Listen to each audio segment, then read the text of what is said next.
जन्मों से पीछे लगे हुए पाप और करोड़ों लोगों की बद्दुआओं से आपको कैसे बचाया जा सकता है? कहीं किसी की नजर तो नहीं लग गई, कहीं किसी की बद्दुआ तो नहीं लग गई, कहीं कोई ऐसी चीज तो हमसे नहीं हो गई जिसकी वजह से हमारा प्यार हमसे दूर हो गया। अगर ऐसी चीजें तुम भी सोचते हो तो आज का दिन तुम्हारा है।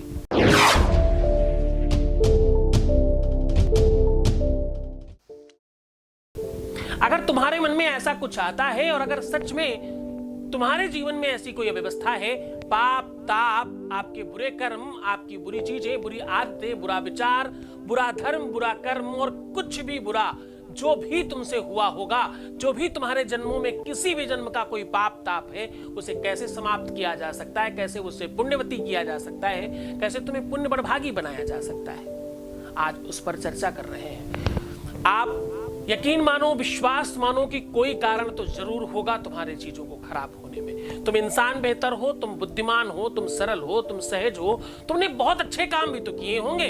क्या ऐसा हुआ? कोई तो कारण होगा, कोई तो ऐसा रीजन होगा जरूर जिसकी वजह से सब खराब हो गया। क्या है वो कारण? क्यों हुआ भाई तुम्हारे साथ ऐसा? हाँ, और तुम ही क्यों चुने गए इस पूरी की पूरी प्रकृति में, और कोई क्यों नहीं इस चीज के लिए? तुम में क्या कमी थी? और अगर कोई कमी है तो उसे आज ठीक करेंगे। आज इस ईगो को शांत करेंगे और इस अव्यवस्था को ठीक करके अपनी लाइफ को बेहतर बनाएंगे। तुम गुस्से में हो, तुम क्रोध में हो, तुम एंजाइटी में हो, तुम परेशान हो, तुम डिप्रेशन में हो, तुम खाना नहीं खा रहे, तुम सो नहीं रहे, तुम अपना ध्यान नहीं रख रहे, तुम जो भी परिस्थिति में हो, आज बाहर आ जाओ ना। आज तुम्हें वो साधन दे रहा हूं, आज वो तरीका तुम्हें बता रहा हूं जिससे सब ठीक होगा। तो ओवरऑल सीधा कहने का संबंध ये था कि भाई आपकी अपनी लाइफ में अगर पाप ताप और किसी बुरी चीजों की वजह से करोड़ों जन्मों के पाप ताप तुम लेके घूम रहे हो, कोई तो कारण होगा। जो भी तुमसे हुआ है, जो भी कर्म तुमसे हुआ, उसका फल तुमको ही भोगना पड़ता है, ये सच है। क्योंकि अवश्यमेव भोक्तव्यम कृत कर्म शुभाशुभम, तुम्हें भोगना ही पड़ेगा। तुलसी बाबा भी कहते हैं इस बात को। मैंने वेद का संस्कृत में श्लोक कहा तो मतलब ये ना समझना हिंदी में कहीं कुछ नहीं लिखा है।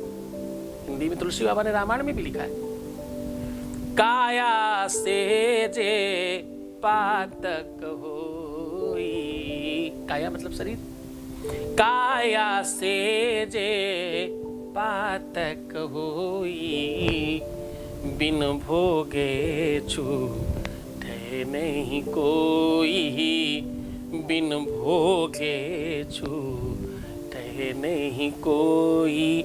कोई मतलब कोई भी नहीं। जब भी तुमसे कोई बुरा कर्म होता तुम बोलते हो गलती से हो गया, जब भी कोई अच्छा काम हो तो तुम दुड़ी ढोल पीटते हो कि हमने ये काम कर दिया, हम तो ये कराए, हम तो ये कराए। हाँ, कोई बुरा कर्म हो तो तुम दबा देते हो, नहीं नहीं कोई बात नहीं, हो गया उसको छोड़ दीजिए आप। क्यों छोड़ दीजिए भाई? उसी का तो तुम फल पा रहे हो, कैसे छोड़ देंगे? छोड़ के कैसे आगे बढ़ सकते हैं? तुम्हारे करोड़ों जन्मों के पाप और पुण्य ही तो हैं जिनका फल तुम भोग रहे हो, अच्छा या बुरा। अगर तुम्हारे साथ कुछ हो रहा है, तुम्हारा रिलेशनशिप, तुम्हारा लव, तुम्हारा प्यार, तुम्हारा शादी कहीं अगर डगमगा रही है कुछ गाड़ी, तो कोई कारण होगा ना। भगवान बिना मतलब के तो कुछ नहीं देता।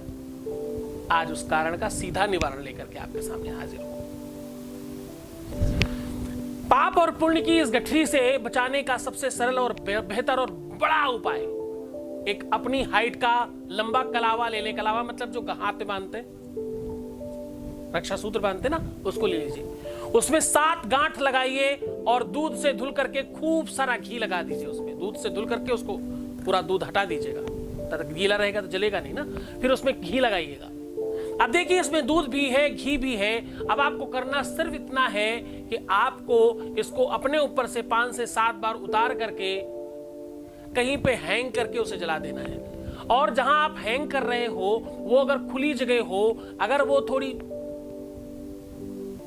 ओपन जगह होगी तो ये बहुत ज्यादा अच्छा है। कोशिश करिएगा कि पूरा का पूरा जल जाए। आप चाहें तो उसमें जगह जगह थोड़ा कपूर खूब मीस करके, कपूर का चूरा बना करके पूरे में अगर आप चिपका देंगे, घी के साथ चिपक जाएगा तो वो बहुत अच्छा जलेगा, बहुत आराम से जल जाएगा। ऐसा काम आप किसी भी अमावस्या में कर सकते हैं। ऐसा काम आप किसी भी रिक्ता तिथि में कर सकते हैं। रिक्ता मतलब जैसे चतुर्दशी हो गई, उसमें आप कर सकते हैं। ऐसा काम किसी भी शनिवार के दिन कर सकते हैं। ऐसा काम आप रविवार के दिन भी कर सकते हैं। वैसे शनिवार सबसे ज्यादा कारगर होता है।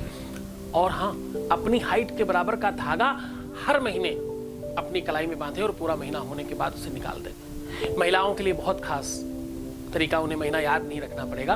उनका जो रजस्वला होता है, जो मासिक धर्म होता है, उसके मासिक धर्म से निवृत्त होकर के बांध लें और जैसे ही मासिक धर्म आए उसको हटा दें। ऐसा 2 से 3 बार कर लेने से आपकी सारी की सारी बुराइयां खत्म हो जाती। संभव हो सके तो एक शुद्धि हवन जरूर करा लें। ऐसा करने से आपकी ये सारी की सारी अव्यवस्थाएं समाप्त हो जाएंगी और आप इससे बच पाएंगे। तो चलें, आप खूब प्रसन्न रहिए, खूब आनंदित रहिए। आपके जीवन में कभी किसी प्रकार की कोई तकलीफ आने ही ना पाए। आपका घर परिवार, आपका अपना संसार जिसे तुम प्रेम करते हो, वो बहुत खुशी और संपन्न रहे। आपकी लाइफ में कभी किसी तरह की दिक्कत ना आने पाए। भगवान शिव आप पर मेहरबान रहे। जय शिव शंभो। ओम नमः शिवाय।